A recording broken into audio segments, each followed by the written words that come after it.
knew I was saved for a reason. And I literally said to myself, you know what? You got two choices. I can either live or I can die. And I chose to live.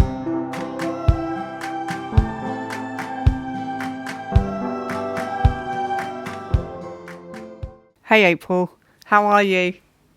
I'm good. How are you? I'm good, thanks. I might as well tell the audience, if anyone's listening, that I had to gaffer tape my phone to the ring light, so that was fun. You look great, though. It looks fine. Thank you. You do too. Like I said, I really like your hoodie. I really like your hat. You're proper representing right now. Yeah, exactly. Well, it's funny that so this hoodie's from my merchandise line from my website, and then I started I'm an affiliate athlete now with XXXY Athletics. I saw that. So this is their line. So I'm kind of representing two different companies. I got my company, but then we got the XXXY company, my woman hat. So which at the end of the day, I just started collaborating with them because we have the same goal, right? Which is to Yeah. keep men out of women's sports and spaces. So yeah. Yeah, how did that come about? Well, actually, so I started my apparel shortly after I was suspended from my powerlifting, just so that I could wear the message, walk around and kind of spread the message to keep female sports female. And because not a lot of people in Canada are speaking up about. I mean, they're starting to speak up now about the whole save women's sports and spaces kind of thing, but it's still, Canadians, they're very, kind of more not scared to speak up, but they're very more like mind your own business, be quiet kind of thing. So I thought, well, if people are too afraid to speak up, at least be like a walking billboard, kind of like Billboard Chris, right? He just wears a billboard. So they were selling pretty well. I mean, I don't sell a lot of my shirts and t-shirts or my shirts and hats, but I mean, it's just a way to get the message out there. I'm not like a brand. I'm just one person doing this, right? So if I sell like a hoodie a month, great. That means it's just getting the message out there. But then Jennifer came out with XXXY Athletics. I think actually her anniversary is 1 year from the 25th. She started the brand, and hey, you know what? Everything's bigger in the States. It is. It's all big or go home in the States. I love it. Yeah, and she used to work for Levi's. And so, I mean, she has the experience. She has a brand and she has Riley Gaines and she has a lot of great athletes. And I mean, and then all the stuff that's happening in the States, I mean, way more males going into this women's sports, way more cases and the media covering it in the States. Like you have so many different media outlets. And the best part is you have like the right and the left. Here in Canada, we don't have that. We only have leftist media, and it's all government controlled media. So I thought, you know what? I'm just drowning here in Canada. I have no help. I'm literally the only female athlete that's speaking up about this. And now with our election coming up and just the way the government's been, I reached out to Jennifer and I said, you know what? I need to collaborate. I need to get on board with you. I can't do this alone. I kind of had pride. I'll admit when I'm like, I have too much pride. And I said, I need your help. I really need to collaborate with you. And why not? Because you know what? At the end of the day, we have the same goal, right? So Yeah. it makes sense to collaborate anyway. So I've been like working with them. I did a commercial with them with against the Nike commercial with we kind of spoke up about that with it was Riley Gaines, it was Peyton and McNabb in the commercial. It was about 9 other athletes. It was awesome. So I should have done it a long time ago. So I think it's so exciting what's happening, especially like with what's going on in America right now with people really stepping up to speak out. It's just so exciting. I know, like, I live in Turf Island, so we have our own little exciting moments every now and again, but we're in trouble over here, and we're similar to Canada in terms of everything is run by the left, and the left doesn't even seem to realise it. They're just sort of still stuck in this sort of 80s and 90s mindset where they think the right wing rules everything without realizing that they're ruling literally everything right now. Like politically and culturally, they're the heavyweights and they're not doing it by the will of the people, they're doing it by brute force. And so it's an interesting situation to be in. I wanted to ask you, in case anybody watching this doesn't know you, like who you are and what brought you into athletics, because when I spoke to you, you were powerlifting. I don't know if you're still doing that. So what's your story? Where's your background from with the powerlifting? What got you into it? And then what got you into this topic? Yeah, so I actually travel around Canada and actually tell my little speech of kind of what, because it's not just like, hey, I'm an athlete, I Yeah, powerlift. yeah. It's actually, it's like an onion with like different layers to it. So, and it actually resonates with a whole bunch of different people, right? It actually inspires many people. And so, I started getting into sports at a very, very young age, just because of my father. And there's actually, I'll just tell you the whole little story. I'll kind of try to make it quick. But so when I was 5 years old, I got into sports. My father was a police officer. He was pretty strict. Got me into power skating and hockey and ringette and all those things. And at the age of 5, I was actually sexually abused by my neighbor. Now, after this sexual abuse happened, I actually wanted to be a little boy. I actually had a identity crisis at the age of 5. And why I tell this part of the story is because, what's happening nowadays is so important, right? So I actually would have probably thought, oh, people probably would have put me on puberty blockers, or they would have, taken me away from my parents or whatever. But after I was, sexually abused, I wanted to become a little boy. And then when puberty hit, I actually, I was awkward and I still felt like a little boy. I was actually just a tomboy. That's what it was, a tomboy. I found alcohol. So alcohol was my therapy. I was never given therapy. I was never given the birds and bees talk by my parents. But, once I had a sip of alcohol, that gave me a relief. I felt very comfortable in my skin. I could deal with life on life terms. That was my liquid courage. That was my way of dealing with boys. That was my way of dealing with everything in puberty. Unfortunately, by the age of 18, I was a full-fledged alcoholic. So I was still playing sports and I was actually excelling in sports. I was still I was still a team captain of basketball. I was still playing every sport imaginable. But again, I would do everything with alcohol involved. I went in and out of rehabs. I lost my mother at the age of 25, which just spiraled me more into drinking. And I was basically a functioning alcoholic until the age of 40, 44. Wow. Yeah, until I got very, very sick. And my doctor actually gave me 2 years to live. And she said, April, if you keep drinking this way, you're going to basically die within the next year and a half to 2 years. My liver enzymes were through the roof. I probably couldn't walk 10 feet without projectile vomiting everywhere. My body was shutting down basically. Um, and I was still hiding it from everyone. I was so good at sneaking it and hiding it. I would walk around with a water bottle, but it was vodka. Like I would just hide it from everyone. So I had tried so many times to quit on my own. It was so hard. I just so desperately wanted to get well. And, I would go the next day and I'd say, oh, well, I'll just wean myself off. I can do it this time. But then the shakes and the withdrawal would kick in and I was having seizures and it was just so hard that I actually attempted suicide and I overdosed on booze and drugs.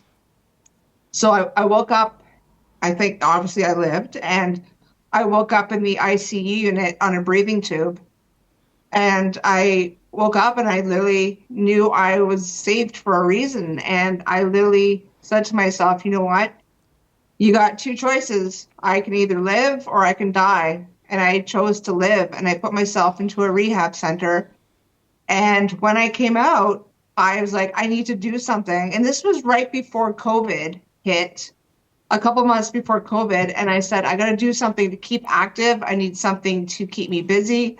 I need something to focus on. So I literally chose powerlifting because what my friend told me, now this is an NHL player. His name is Theo Fleury, and he also suffered sexual abuse from a Team Canada coach. He said people that have been sexually abused go through life, it's like living murder. And what we do, the stuff that we gravitate towards our sports are very aggressive sports. Like, I did MMA, I've done powerlifting. All the things that I gravitate towards are sports that I like to get my anger out of. And it's true, almost like aggressive things, like punching things, heavy lifting. And so I picked powerlifting as a way to get that out.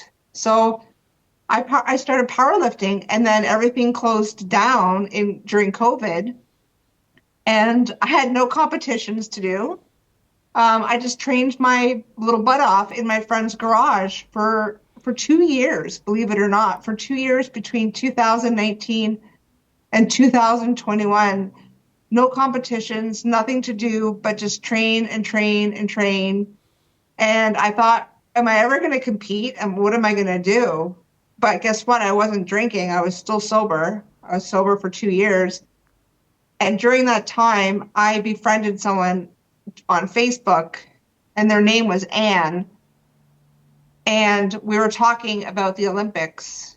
And that's when Laura Hubbard was going to the Olympics. And that was the first male that biological, I'll use the word biological just for this one time. I usually don't use the word biological, but at that time I used that term. And I said, what the heck? Why is there a man going to the Olympics? I go, that's crazy. Like, how is that fair?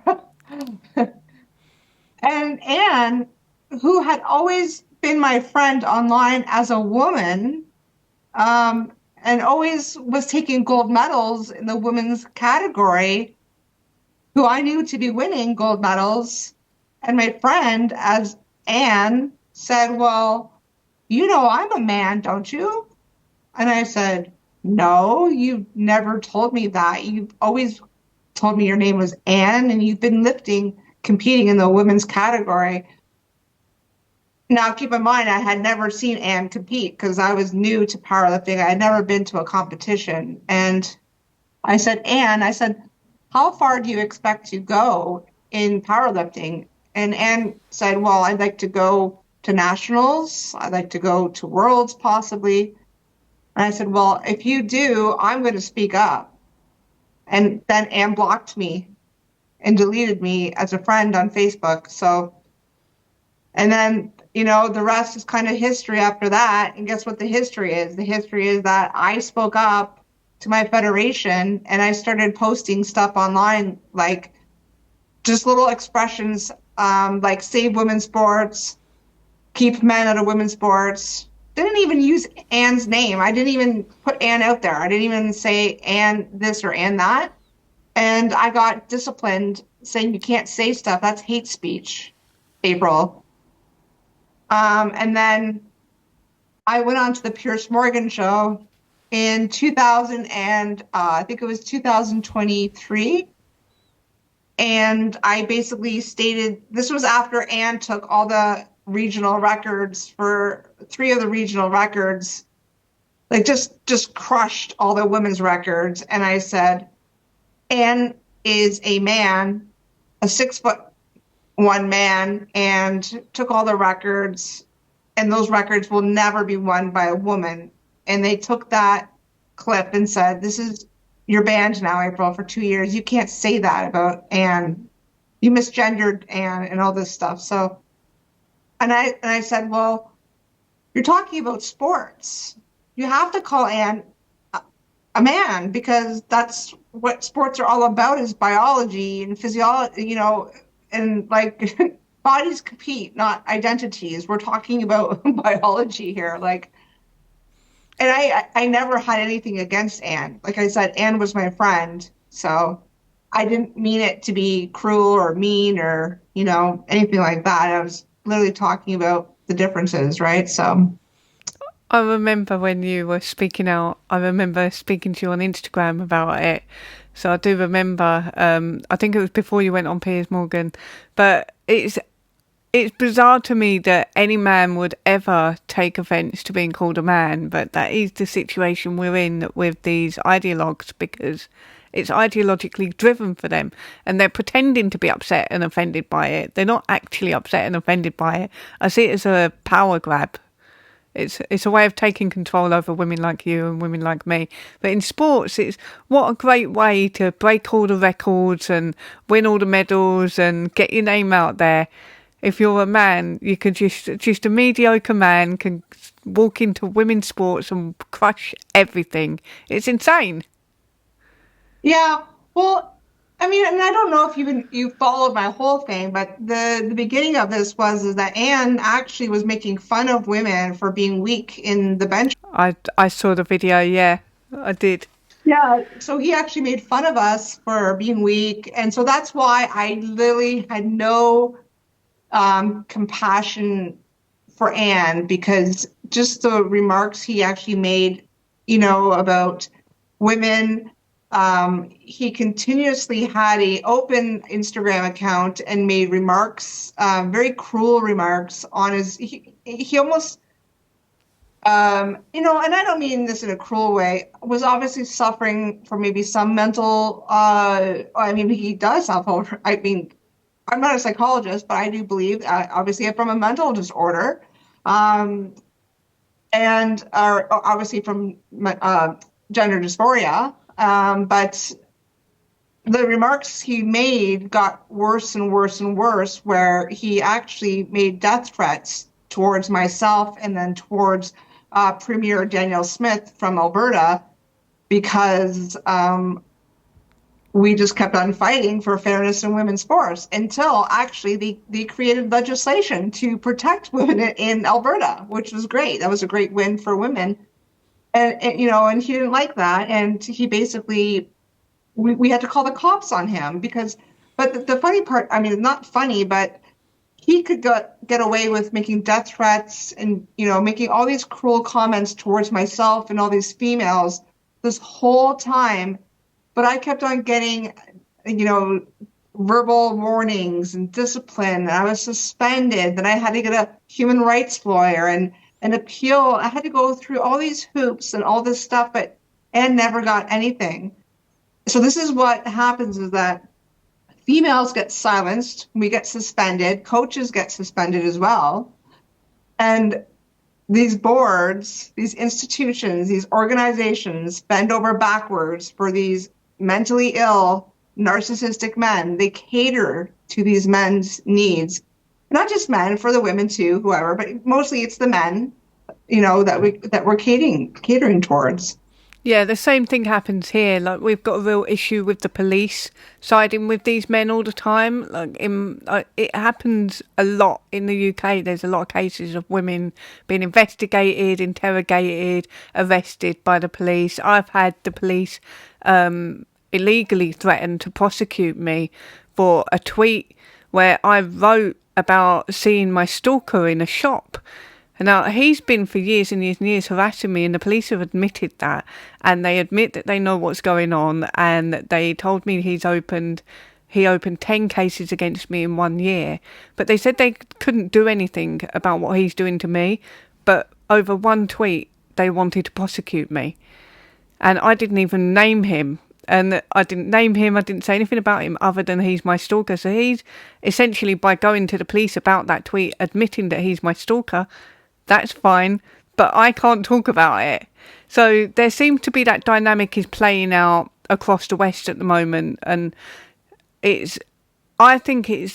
don't think these men are mentally ill. That's my opinion. I think they're sadistic and narcissistic. There may be some mentally ill people out there, but a majority of them are just getting off and enjoying the power play that they get to bully people. So they're like grown-up bullies, basically. But there might be some mental illness with some people. I just broadly don't believe that about all of them. like when I say mentally ill, I'm grouping in, I guess I'm putting in the sadistic and the narcissism in there because I Yeah, think I think that's what it narcissism, is. Yeah. yeah, like when I'm saying mentally ill, I'm saying narcissistic. Because I think that's a part of it. That's mental illness in my eyes, right? So I just so the same thing, like you wouldn't believe it. Yeah, Canada's the same. I just came, I went to a Pierre Poilievre. He's our conservative leader. We're hoping, we're praying to God that he wins the election. I went to a rally and one of the local trans activists who's been after me like the last 2 years, basically, you know, he, she gets away with everything. Like basically, she's attacked my job. She's attacked that art exhibit that I was in and had that taken down. She, assaults people with her air horns right in their ears and yelling. She attacked my friend who was wearing one of my T-shirts, and the police just stand there and do nothing. They let them get away, and it's always like, oh, but they're a marginalized community. I'm Yeah, like, yeah. so I said, next time just run around like a lunatic, claim mental illness, just do something and just you'll get let off because otherwise you'll get charged. But I said, just claim you're mentally ill or just say you're non-binary and you'll get off the hook because Yeah, otherwise, 100%.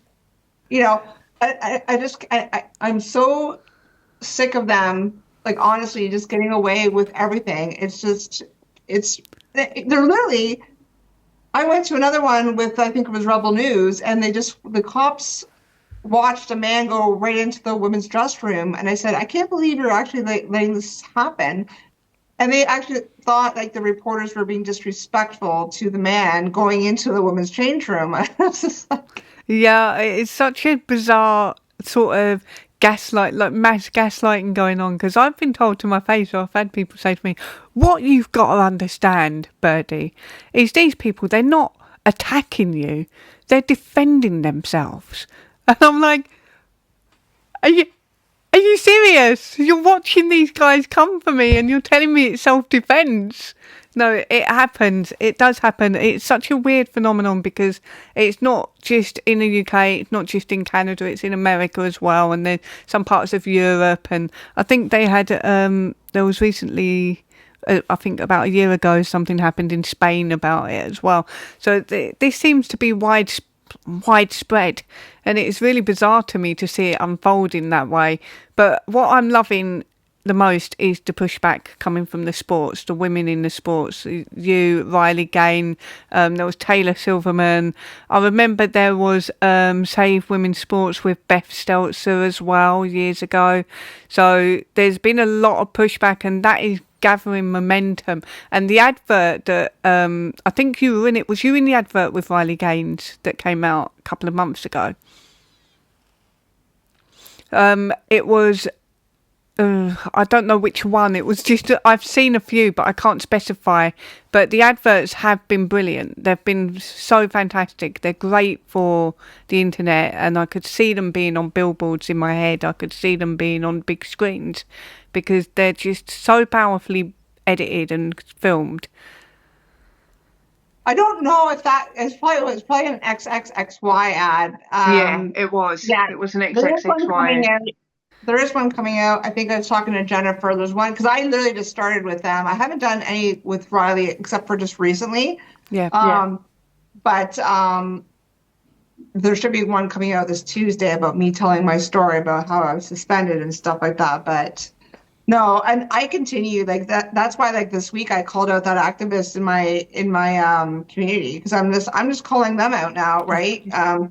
I'm just giving them right back to how they're treating me. So, I mean, Oh, 100%. I'm a pretty strong character. Like, like if people mess with me, I'm just probably going to give it right back to them 10 times fold. So, I don't know if people know me, but don't mess with April Hutchinson.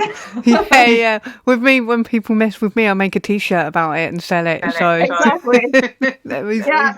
So, you got to stick up for yourself. well, When when that's one thing I definitely do. And the thing is, I'm that type of person. So I don't go online and I don't attack people. I let people be. Same with all the politics going on right now. Like, I'm not one to go on, and if I see someone that has a different point of view of me, I don't go on and leave my 2 cents. And that's just not me. I respect that. People have a different political opinion.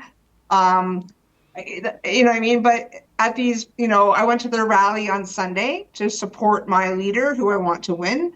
But of course, the trans activists were there with their drums and their masks and all this. And it's just like, I thought this was supposed to be a peaceful protest. That's why I asked the police. I'm like, oh, this is not peaceful. Like, I thought protests were supposed to be peaceful. And again, they let them get away with everything.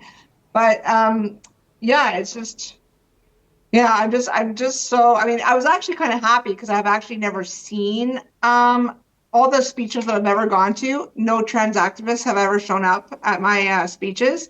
So I was actually quite excited to see some trans activists. I know it's kind of like that thing, like, did you ever watch Pokeroo with the polka dot door? It was like a children's show. You probably didn't get it in England, but I was always like, damn it, I missed the trans activists again. That's So funny. I I like know. that. But and then this week, for the first time, I actually got some mail. So, and I actually put a post about it. And I was just like, my job's got like they've gone after my job. They had my art exhibit taken down. This week I got 10 messages in my inbox that they said, go kill yourself, Yeah. which is really funny. Yeah. Um, what else? Just like hate mail, like blah blah blah. Death threats.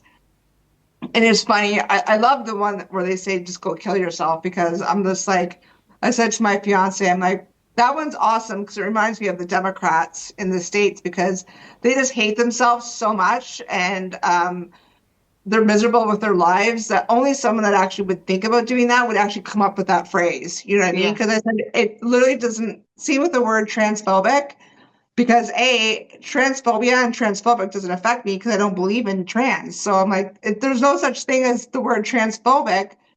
And then go kill yourself. Well, I have too much self-love and self-respect that it's So, just it just bounces right off me. do you So know I what? don't. I think it's like one of the laziest things to send somebody as well. It's spiteful and it's lazy. When I made a post about Ellen Page, who now calls herself Elliot Page, I made a post because we're the same age and our birthdays are the same week. And she'd just done an interview saying that she's like in the best place of her life, the happiest she's ever been, and she looks miserable. So I made a post about it, and I'm not exaggerating, 150 people telling me to kill myself.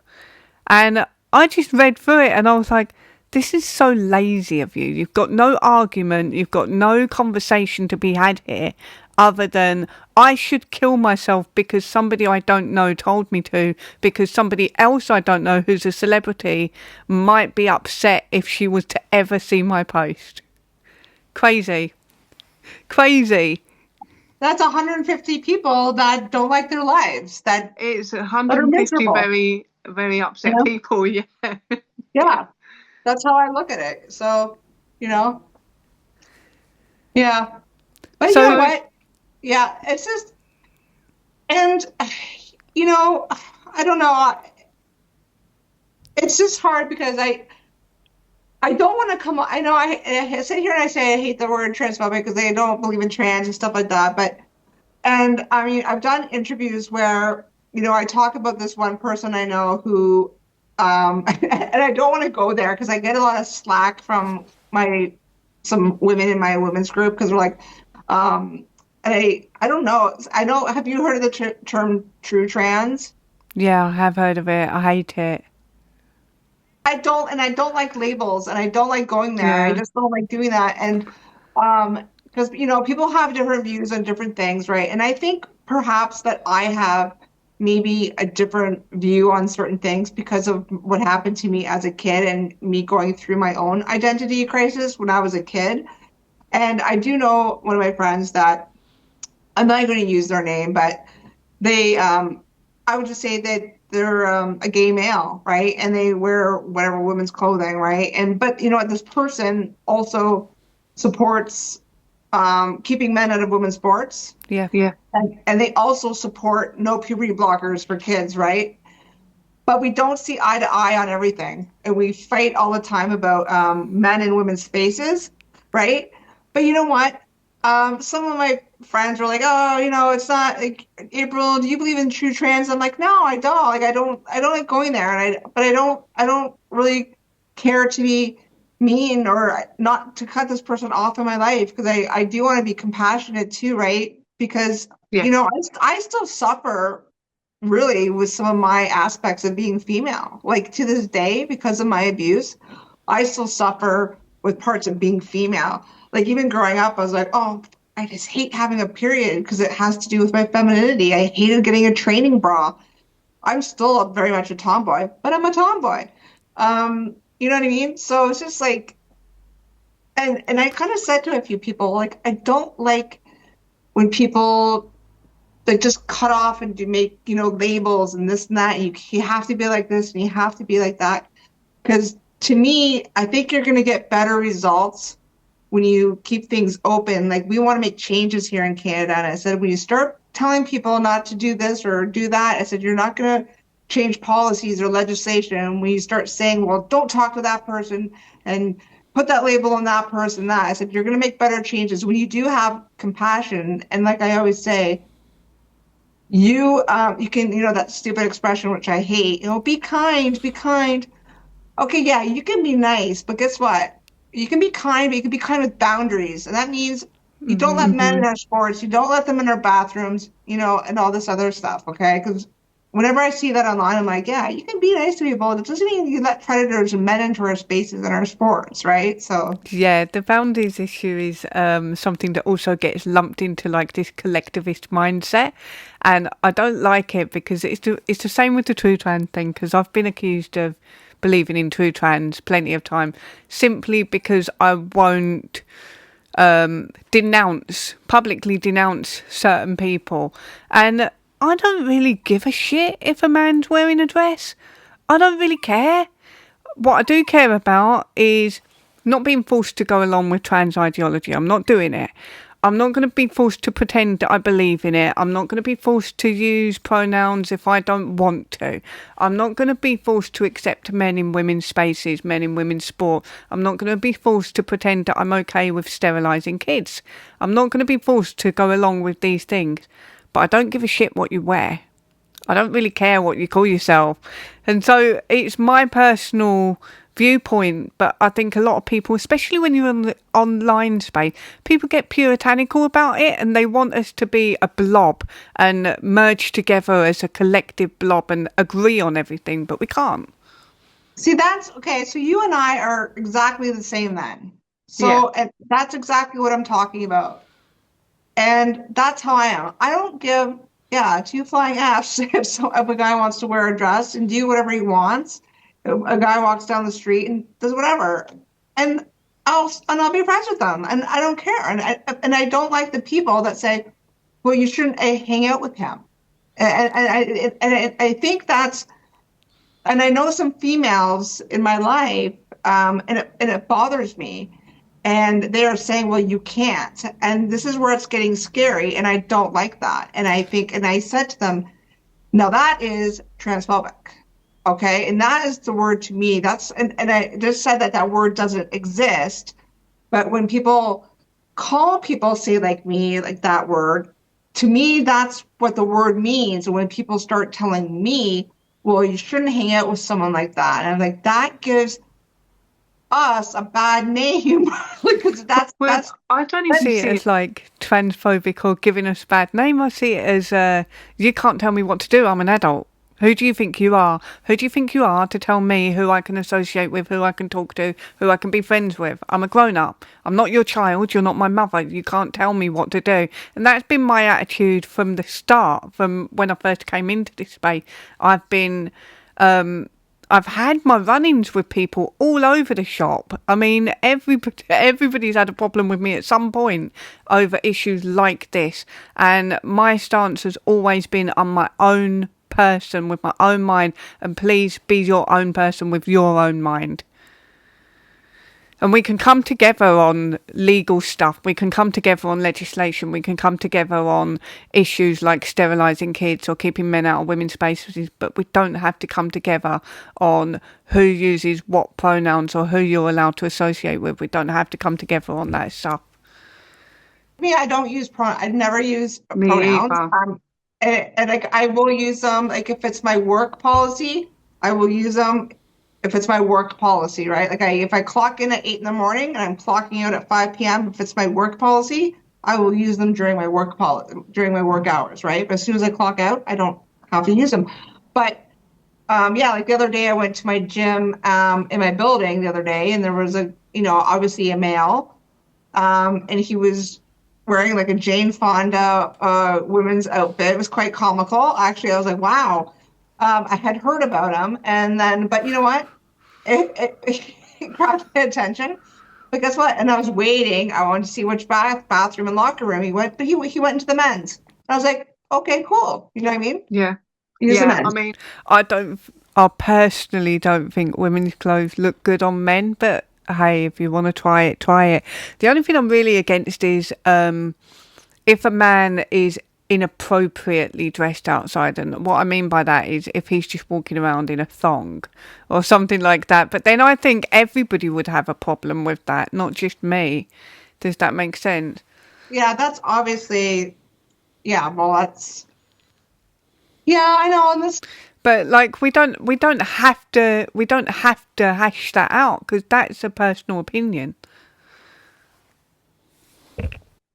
that's, yeah, that was like when I went to the legislation, a couple, half a year ago, and we had one male that was, you know, you could tell he took the effort to really dress up to look like a female. Like if you actually went into the washroom, you would know it was a male. Like he really took the time. He was actually the one that stood. He was there to like support no men and women's sports, and he is against the puberty blockers.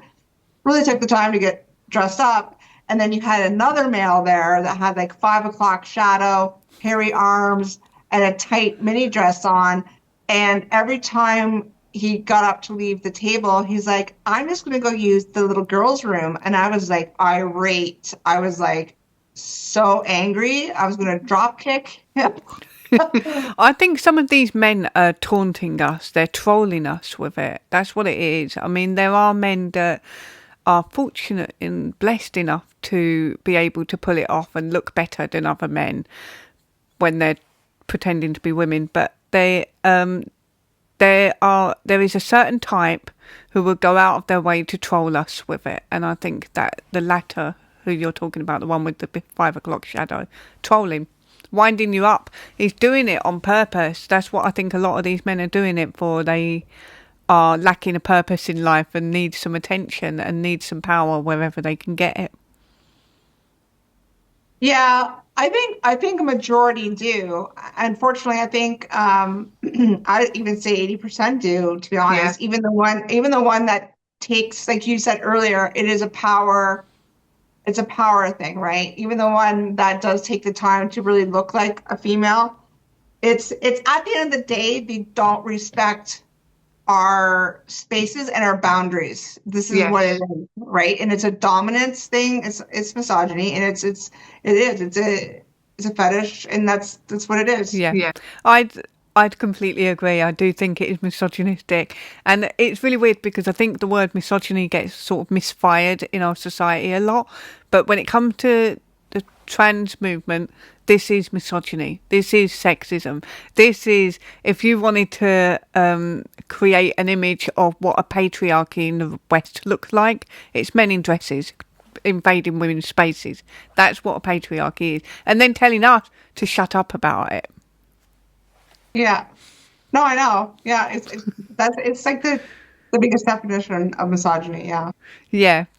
So, on a positive note, have you had a lot of support from people in sports, like men and women that are in your environment as a sports person, sportswoman? Yeah, so when I got suspended, I mean, I've had nothing but support. I Brilliant. knew, yeah, I knew like when I got suspended, like I wasn't like extremely upset. I was more shocked, to be honest. And so I I knew at that time it happened that it would go worldwide, it would get worldwide attention. So it's not like I sat there and I was like, oh no. I literally contacted every media source. I mean, it hit the Daily Mail.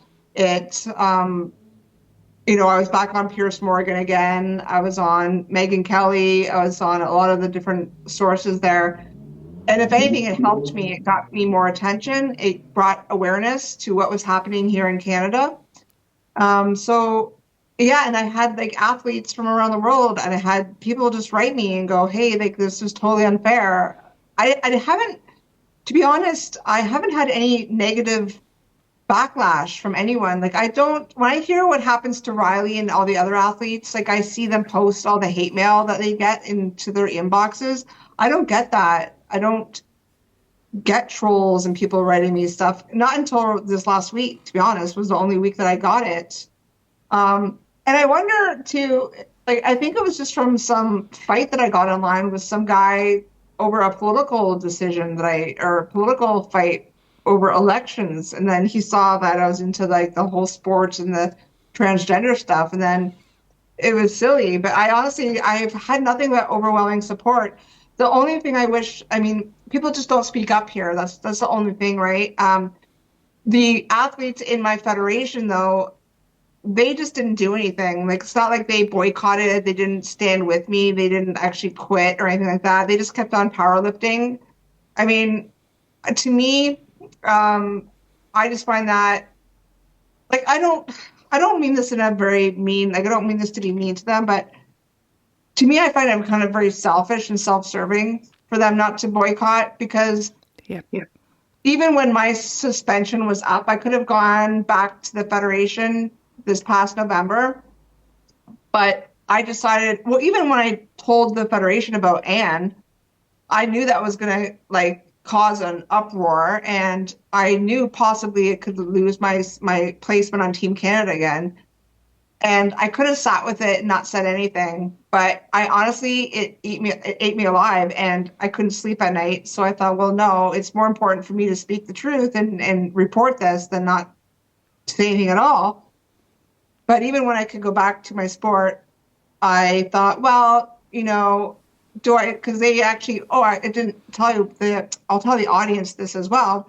Because I spoke up about this situation, the international level of powerlifting, so that's the level where you go to nationals, and then when you go to nationals, you go to worlds. The president at that level, he actually changed the policy. So anyone to that level, so that means Anne actually did apply to go to nationals, and he couldn't go. He actually got denied because it's he implemented testosterone monitoring, which you could pass that. It's so.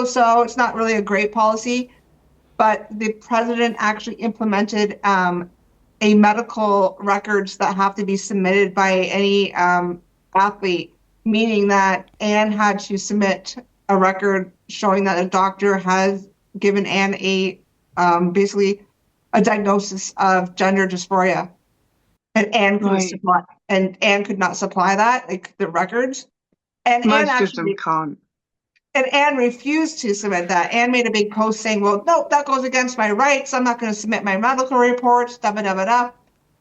So Anne didn't go through and couldn't go to nationals. So and then Anne started getting very super angry and unhinged, and that's when the death threats came, and Anne actually got suspended for a year, which was great. But the federation that actually suspended me, which is the Canadian Powerlifting Union, they never changed the policy at a local level. So that means anyone's first competition that they go to, meaning any teenage girl or just anyone first time trying out at powerlifting or even at regionals, they still allow males to compete against females. And we do currently have 3 males in British Columbia that are taking gold medals and podium spots away from girls. So for that reason, I decided not to go back to the Canadian Powerlifting Union because I refuse to go back and watch little girls or teenage girls or any woman at that fact lose to a male. I was about to say, does that mean that like a 16 or 17-year-old girl could end up competing with a 30-year-old man? That's insane, isn't it? Just the visuals of that alone is just absolutely abhorrent. So, and the thing is, so like that's why I was like, you know what? And I could definitely go back. I could win. I could go back on Team Canada. I could go to Worlds. I could do all that stuff. But so I said no. And that's where I was like, well, I have integrity. Like, but Yeah, I guess a lot of people just don't either care, they just don't care, or they just don't have integrity. I think a lot of people genuinely don't have integrity, and that's been one of the most repeatedly disappointing things I've had to learn over the years is how many people around me don't have integrity at all and don't care. Yeah. No, I Yeah. know. It's like, yeah, I know. So I gave up and I just said, you know what, that's not worth it. And the board members, I knew I would lose anyways. One of the board members had I don't know if her daughter was queer or non-binary. And then one of the members, the president, someone sent me a screenshot of him texting and saying, well, I agree with April, but it's better to be quiet because we lose funding. So, Yeah, that's what it you comes know, down to, really. I would have lost anyways. Like I was in a lose-lose situation. And it was like a privately funded, it wasn't government funded. So I would have lost anyways. So and you know what? And that was back years ago. So would have it changed if it happened now? Maybe. I bet they regret what they did for sure. Yeah. Things have changed just in a matter of 3 years. So yeah, but you know what? I'm glad things happened the way they did. I've got my apparel line. I've been able to now travel throughout Canada and even through North America and educate people, share my story. I was part of the legislation that happened in Alberta. I went to British Columbia. We tried to pass the Fairness in Women's Sports Act out in British Columbia. I've now been asked to go to Saskatchewan, which is another one of our Canadian provinces, to speak to the premier out there. So things are really great. I mean, I'm friends with Riley Gaines. I got to meet Donald Trump Jr. Like, That's so cool. yeah, like things are good. And, I just, I'm really glad. Did I think this was going to be part of my life path? No. I think there's a high price to pay for speaking up, but there's also the rewards are unimaginable in some sort of ways because just stepping out of one, I feel like it's like a rebirth when, especially if you lose something or get cancelled, or when you speak up and these things happen. You step out of one life and into another one. It's almost like you've walked into a parallel universe. And it's so bizarre. But the rewards are there in terms of the people you get to meet and the people you get to know. And you get to realise there are people out there with integrity. They just weren't in the parallel universe you've just come from. They're not in there. They're in this other one. And I'd say parallel universe, but it's all in together. You know what I mean. But yeah, there are people with integrity out there. We just all need to speak together, and I think we need to speak up on a lot of things. I think more people should man up a little bit and get brave. I think more people need to, because they can't rely on a few people like you and Riley Gaines and a handful of other women to turn this around on your own and take all the flack for it on your own. People need to support and speak up, and not just support it as in buy a t-shirt, but although actually I think buying a t-shirt is great because you start the conversation. I've worn your t-shirt in the gym loads of time. Luckily I'm at a gym that's with sane people who are reasonable and sane. I'm not in an insane gym, so I've been quite lucky. But yeah, it's a good conversation starter. I've always thought the idea of wearing t-shirts with the conversation starter on it is a good idea because a lot of people don't know how to bring the topic up, but wearing something with it on, it's yeah. And that's why I wear this shirt to the woke farmers market every weekend, but I get nothing. And I mean, there's flags there all the time, but guess what? I get so many high fives and I get people saying, hey, cool, thank you for standing up, or hey, it's you, April. They recognize me. And Brilliant.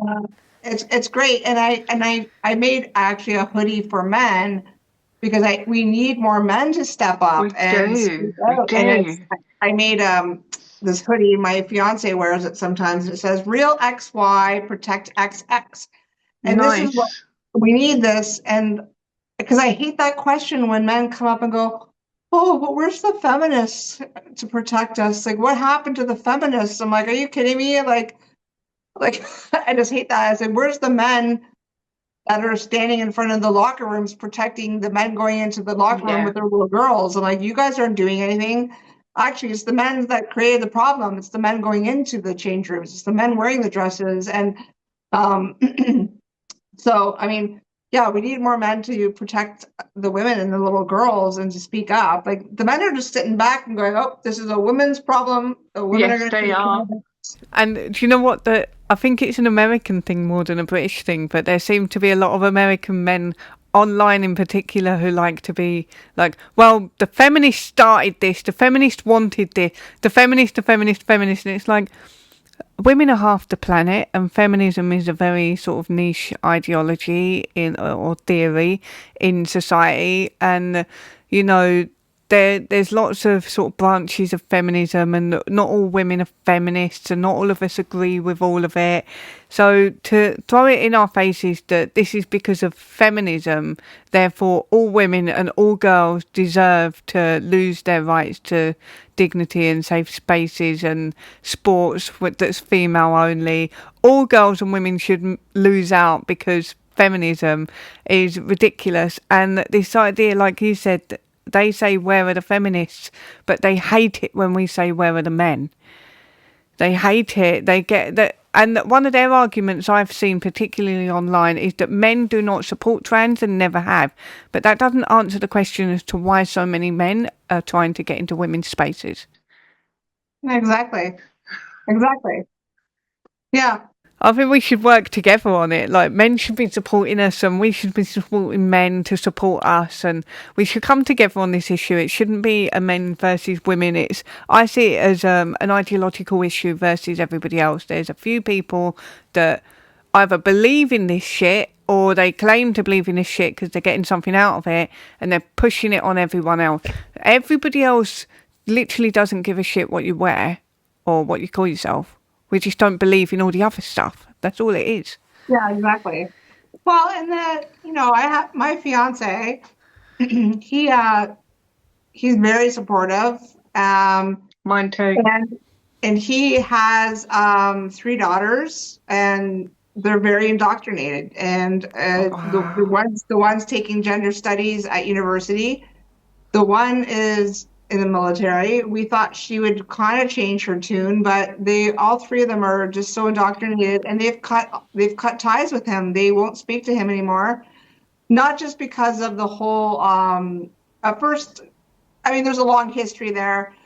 They're so I mean they won't speak to him anymore because of his support, not just of me, but also because of because he knows what a man is, and he knows what a woman is. And they obviously learn differently when they're in university, and they're taking, gender studies, and they're on TikTok, and they're learning all this BS online.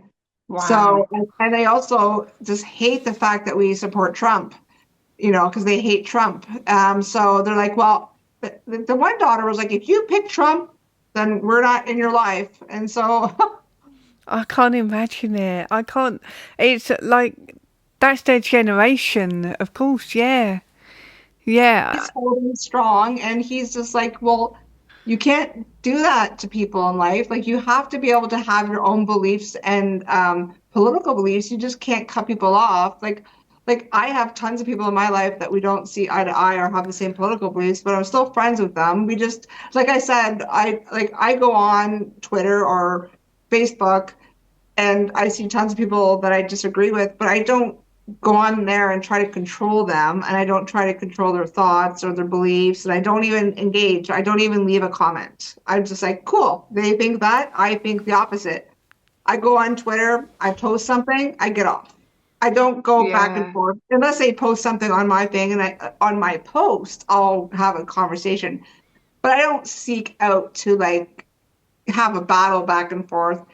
like my dad and I, or my brother and I, he's liberal, I'm conservative. We can kind of get into it, but then we stop and we go, this is kind of going down a little bit of a bad road. Let's stop talking politics, But to cut people off and to say certain things that hurt, especially when it's family, like that's you got to stop that, right? And Yeah, but totally agree. you got to in time. I think it'll pass over. But anyways, it's sad, but and the thing with the sports too in that community, when I said the whole thing about, the be kind with boundaries thing, the whole legislation that happened in Alberta, we're trying to get that on board with all of Canada because no one is saying that, trans identifying individuals should not compete. Um, the legislation that was formed was, that there's all we want is basically we want our female category back. We want our female only sports. We want our female only bathrooms back. That's basically at the end of the day, this is what we want. We want our fairness and we want our safety back. And there's a way of doing it where, basically everyone is happy. And so what we're proposing, what we've done in Alberta and across the table, across the board is female only sports, female only category. We have the male only category, and then there's the co-ed category. So that way, which I love about the co-ed category is that if there are women, because God knows there's a lot of women that support these men going I into know. our sports, they can actually go into the co-ed category and compete with them if they so wish. And then when it comes down to the washrooms, because there's a lot of establishments here where I live that they've taken away the female washroom and it's now the universal. It's just going to have to be the same way as the sports. It's going to be female only category or female only washroom. And even if you have to put an XX over that door, so that way, because I'm thinking they're going to have to, because right now with the sports, females are now going to have to provide birth registration documents to show, not a passport, a birth registration to show your registration at birth, to show that you're female, okay?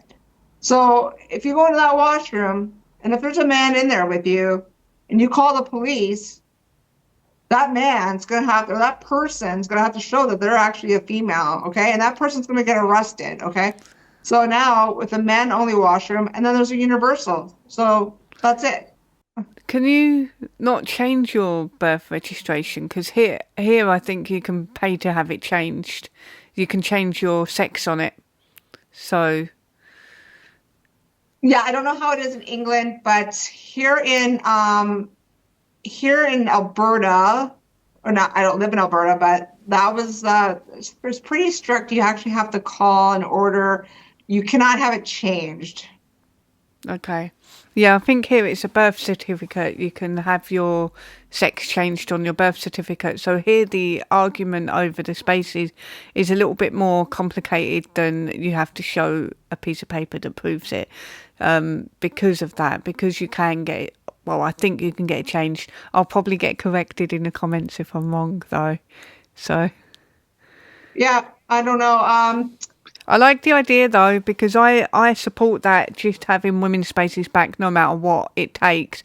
Because here it seems to be like in a lot of establishments you'll have the men, for example, men's toilets and then unisex toilets.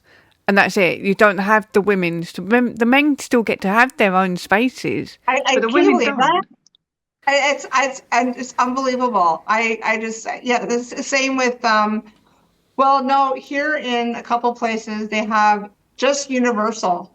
And All they do here is they just change the women's toilets into everybody category. They just put one place I went to had a men's toilet and a transgender only toilet, which used to be the female toilet, but they changed it to transgender only. So then there was nowhere for women to go. And it's just like, why would you do that? But that's how society is at the moment, and that's why people like me and you are speaking up, because we don't agree with it.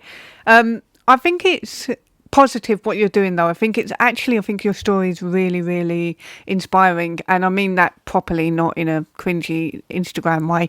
I think you've been an outstanding example in the arena of sports of what women should be doing to stick up for themselves. Thank you.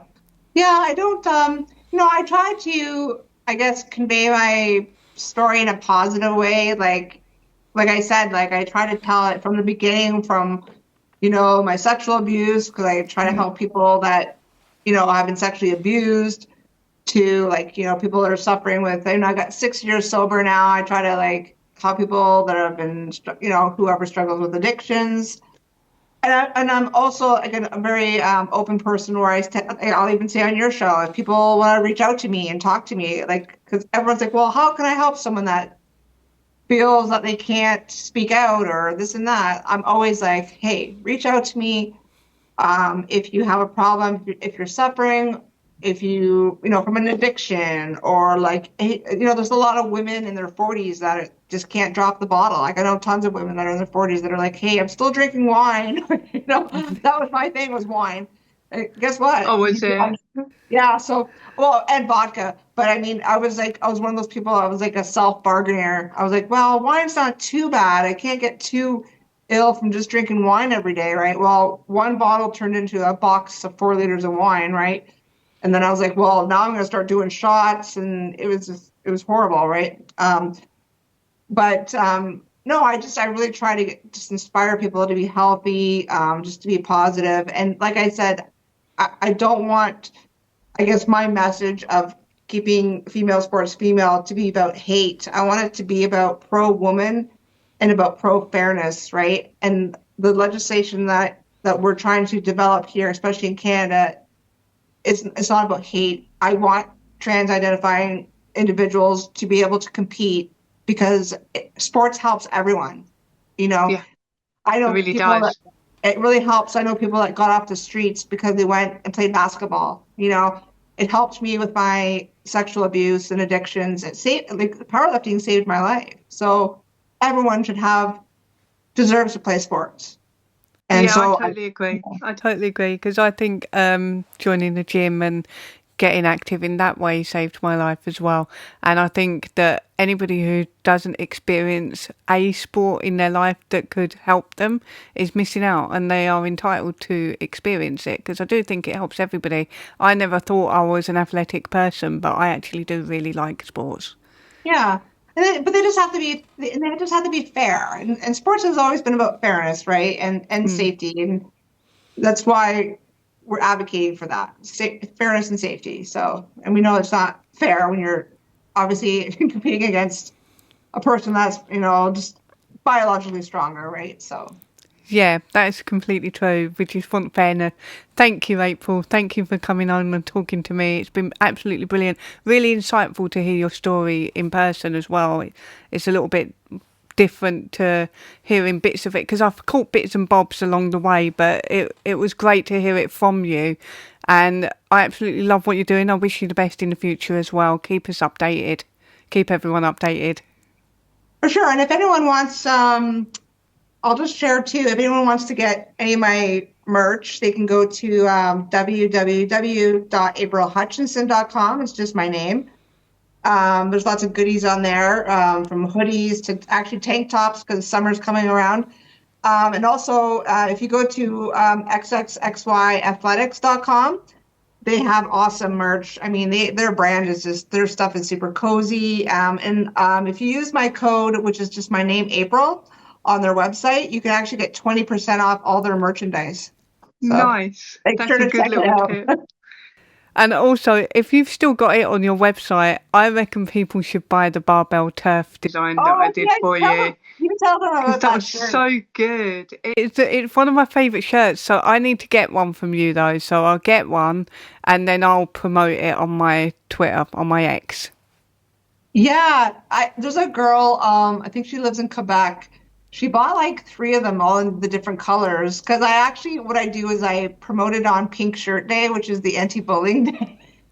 Oh, I would love it in pink though. I love a pink shirt. Really good. I have one and I wear it. Yeah, so make sure you promote it. So I'll just tell your viewers, it's a t-shirt that I asked her to make for me. We had this idea, we wanted it in like, instead of having Barbie, we put barbell. turf, but kind of in the Barbie letters. So it's a picture, like a cartoon picture of me deadlifting, and we put the Keep Female Sports Female t-shirt on me. I got the blonde hair. It's really a cool shirt. It's It's so actually good. I sold. love it. Yeah, and then she put your little signature on it. It's a one of a kind shirt. So maybe you can promote it Yeah, somehow when you're. definitely.